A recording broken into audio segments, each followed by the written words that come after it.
nothing short of phenomenal. Where does that come from? Where's the basis of it? And what's your defensive strategy when you have to guard guys?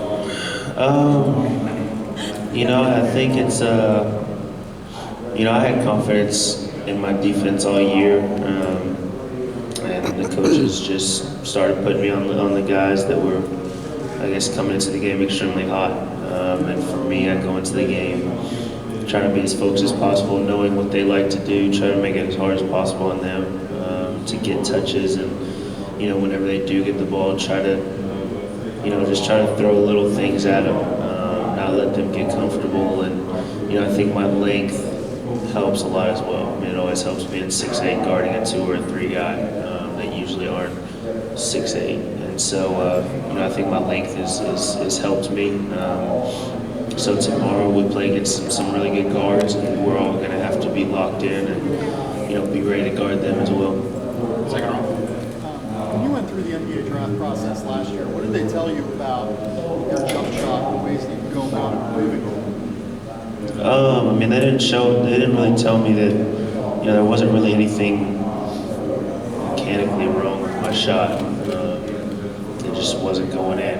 And so for them, they said, the biggest thing they said, I have to shoot more consistently. Did you make any mechanical fixes? I did not.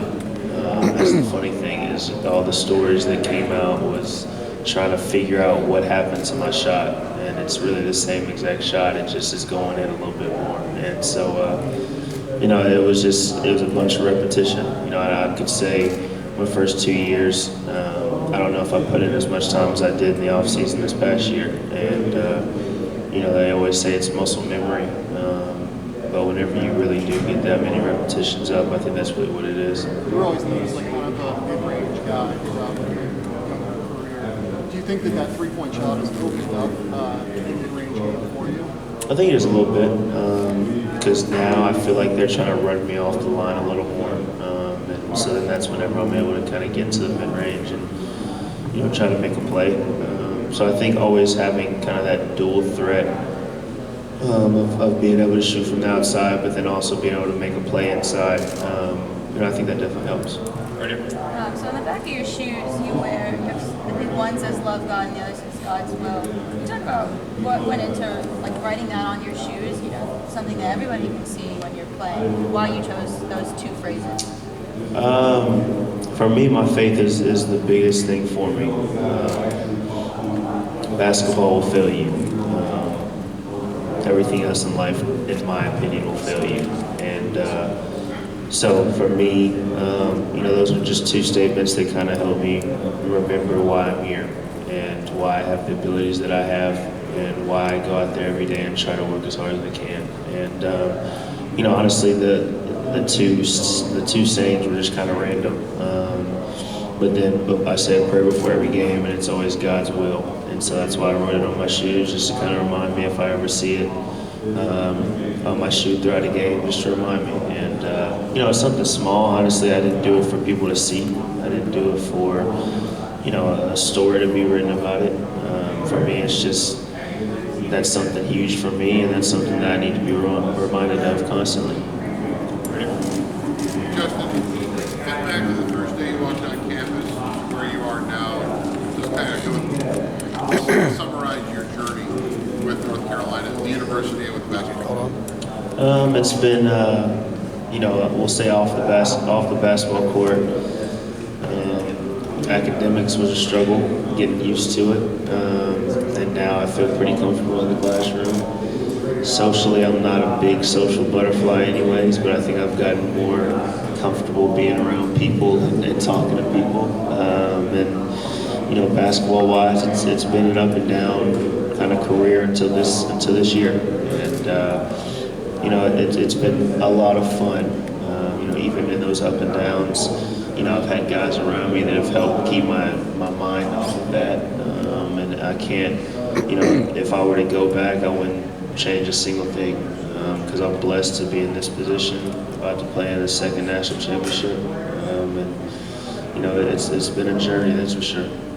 Third row here. How much did you guys talk together about whether or not to come back? mean, it was a little different because Kennedy, he put his name out there, and then he said he was coming back pretty quick. You know, it was good because we were able to get some feedback before we even really decided to, you know, try to go to the combine or do workouts or whatever. So for him, I think he got that feedback and said, you know what, I'm gonna come back for my senior year. So we didn't really talk much about it because I went a little deeper in the process than he did. But I mean, for him, that's a dream and a goal, just like it's mine, to play at the next level. And so, you know, we both felt like coming back would be the best option for us. And we knew we'd come back to a really good team. We knew we'd have a chance to do some big things. And so now we're in this position, and you know, all of that is kind of history. Do you think the way last season they did I mean, I think it. I don't know if it was necessarily how it ended, but it was knowing that we'd be able to, you know, maybe possibly get back to another Final Four. I mean, that definitely played into my decision a little bit because I knew I'd come back and we'd have a chance to do some huge things again. And you know, at the end of the day, team accomplishments always allow for more individual accomplishments, and whatever that might be, whether it's Player of the Year or making it to the NBA as a better draft pick, whatever it might be. So at the end of the day, I mean, I think, you know, being able to come back to a good team like this, I think that definitely played into it. Right here in front. Compared to this time last year, how are you different? How's your comfort level and your confidence different than still on the court? You know, I feel like I'm more of a leader. You know, I know there's more put on my shoulders, and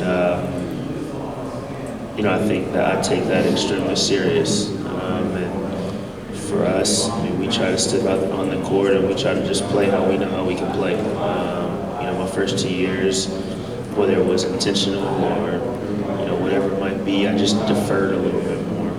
And now stepping on the court, I know I have to come out and play as well as I possibly can, as hard as I can. And you know, that's kind of the mindset going into each game. What about specifically with your shot? Is it a tangible thing where you feel more confident when you're putting the shot? I think it definitely is a little bit. When you see more shots fall, I think it definitely helps with your confidence level. And I think, you know, for me, I've said it all year, I have confidence from the preparation that I put in the off season. You know, it's not necessarily, okay, last game I hit 4 threes, so I'm extremely confident going into this next game. It's more of, I've done this tens of thousands of times in the off season, and that's where I get my confidence from. Kind of along the same lines, I asked Joel about it. He clearly hasn't been himself largely in this tournament. Isaiah has obviously struggled.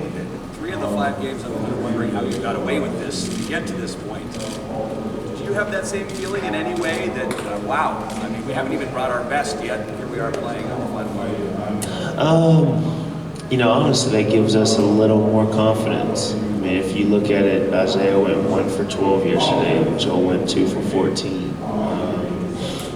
And that's 2 of our starters. And we still were able to come out. It was a scary one, but we still were able to come out with the win and move on. And, you know, that should give us a little more confidence knowing, hey, look, if everybody comes to play, we got a chance to do some big things. And, you know, if everybody can come out with that mindset tomorrow, I think we'll be in a good position. But we also play against a really good team, so everybody's going to have to come and play. Justin, when you look at the way you guys beat Arkansas, the way you beat Kentucky last week, and the manner you won last night, how gritty has this team become over the last couple of months? I mean, you could, I don't know how you really define gritty, but I guess you could say that we're a little bit more of a gritty team. You know, we've done whatever we really need to win. If you look at it last night, yeah, the free throws, that definitely would have helped a lot, but we missed the free throws and we made plays to still win.